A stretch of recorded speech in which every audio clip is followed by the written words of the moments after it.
Innal hamdalillah nasta'inuhu wa nastaghfiruhu wa nu'minu bihi wa natawakkalu alayhi wa na'udzu bihi min shururi anfusina wa min sayyiati a'malina. Man yahdihillahu fala mudilla lahu wa man yudlilhu fala hadiya lahu. Bersyukur kita kepada Allah Subhanahu wa taala. Allah Subhanahu wa taala jadikan kita orang yang beriman. Jadi Idul Adha itu maknanya syukuran, kata ulama. Syukuran apa? Syukuran Allah Subhanahu wa taala menjadikan kita orang beriman. Bahwa diceritakan anak cucu Nabi Adam dari 1000 orang, 1 yang beriman, 1 yang akan masuk surganya Allah Subhanahu wa taala. Bayangkan kita ini udah berapa miliar orang. Nanti dari 1000 orang 1 yang akan masuk surganya Allah Subhanahu wa taala. 999 ke nerakanya Allah Subhanahu wa taala. Masya Allah. Maka kita ini bersyukur kepada Allah. Bukan main-main ini. Anugerah yang luar biasa Allah berikan kepada kita. Lebih dari harta benda, lebih dari kesehatan, lebih dari gedung-gedung tinggi, istana megah. Semuanya tidak ada apa-apanya dibandingkan dengan nikmat iman dan Islam. Alhamdulillah. Dan kita syukuran Allah Subhanahu wa taala jadikan kita orang yang menjadi umatnya Nabi sallallahu alaihi wasallam. Bahkan para nabi dulu ada yang ingin menjadi umatnya Rasulullah sallallahu alaihi wasallam. Yang dikabulkan adalah Nabi Isa alaihi salam saja. Berarti luar biasa menjadi pengikutnya Nabi sallallahu alaihi wasallam. Allah Subhanahu wa taala memberikan begitu banyak nikmat, anugerah yang banyak sekali kepada Nabi Muhammad sallallahu alaihi wasallam. Maka kita ini bersyukur, Pak, menjadi umat Nabi sallallahu alaihi wasallam.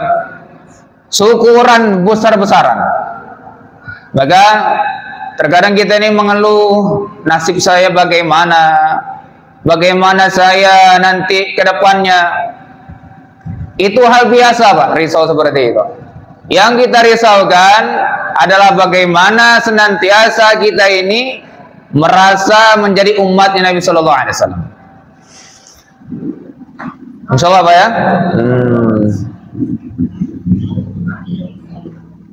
Orang hari ini banyak yang berkeyakinan bahwa dengan harta benda bisa menyelamatkan dia di dunia yang sementara ini. Orang hari ini banyak yang berkeyakinan menganggap bahwa dengan harta benda, dengan gedung-gedung yang besar, dengan teknologi yang canggih membuat dia akan sukses di dunia ini. Tetapi semua itu tiada artinya, hadirin, kecuali dengan iman dan amal soleh. Hari ini berapa banyak, Pak? Ya, Pak Edi, ya. Ada berapa banyak yang sarjana ekonomi, tetapi dari dulu sampai sekarang belum teratasi kemiskinan di negara kita ini. Iya. Hari ini berapa banyak pendidikan S1, S2, S3 profesor yang mengajarkan bagaimana mensukseskan peradaban di Indonesia, ternyata masih banyak mencuri, masih banyak yang mabuk, masih banyak anak-anak gelandangan di luar sana, menunjukkan bahwa tidak berhasilnya usaha tersebut. Maka kata ulama apa? Sesungguhnya kejayaan, kebahagiaan, kesuksesan manusia hanya dalam mengamalkan agama secara sempurna. Harus yakin itu. Apakah belum waktunya kita ini memikirkan akhirat kita? Apakah belum waktunya kita ini memperbanyak amal untuk akhirat kita? Jangan berkeyakinan bahwa orang terdahulu saja yang akan masuk surga, orang terdahulu saja yang akan ke akhirat, orang dahulu saja yang akan ke nerakanya Allah. Bukankah kita akan ke akhirat juga, Pak? Bukankah kita akan mengalami kematian juga? Bukankah kita akan ke kubur kita masing-masing? Betul apa betul, Pak? Nah, maka teman-teman yang memuliakan Allah Subhanahu wa taala, syukuran betul-betul.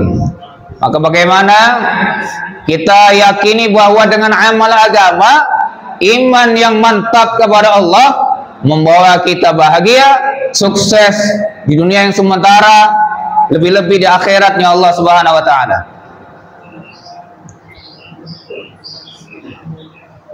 Tengok hari-hari mereka membangun bangunan besar-besaran. Di Amerika ada gedung pencakar langit. Negara-negara kafir begitu tinggi-tinggi bangunan. Tetapi apa? Angka terbanyak di dunia negara-negara seperti mereka itu yang bunuh diri, Pak. Berarti menunjukkan tidak bahagianya mereka. Berlomba-lomba terjun ke jurang. Ada yang terjun ke jurang beramai-ramai bersama temannya, padahal banyak hartanya. Mencari kebahagiaan sana sini tidak didapatkannya dengan cara mereka masing-masing. Sehingga mereka ramai-ramai berangkat menuju jurang, naik mobil sama-sama, tidak mendapatkan kebahagiaan.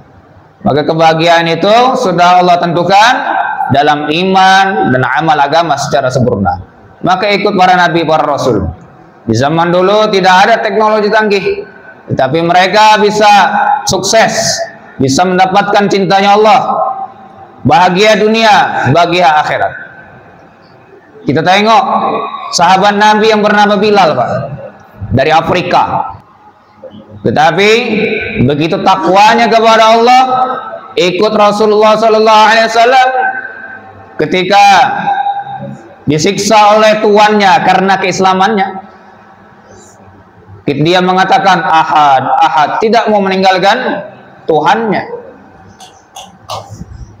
Disiksa tuannya tidak terkesan.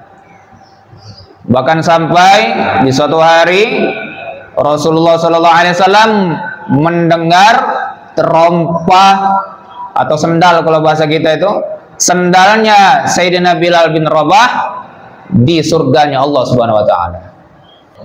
Allah berikan derajat mulia di dunia. Apa? Dijadikan gubernur, Pak. Nah,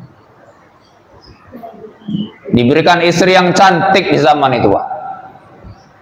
Orang yang hitam, tetapi karena takwanya kepada Allah, merindukan bagaimana cintanya Allah Subhanahu wa taala, Allah Subhanahu wa taala berikan kemuliaan bukan hanya di akhirat, tetapi di dunia juga, Pak. Wa may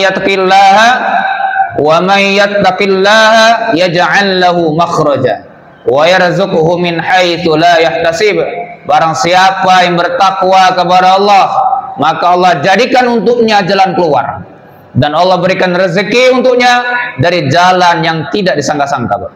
Maka kalau hari ini kita ini seret rezekinya, masalah belum selesai-selesai, maknanya berarti kita kurang baik menjalankan perintah Allah dan masih melakukan maksiat dalam ini agama.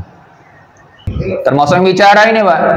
Kalau masih banyak masalah tak kunjung selesai, maknanya berarti hubungan baik kepada Allah kurang baik. Kita tengok toren itu, Pak. Toren air itu kan banyak airnya.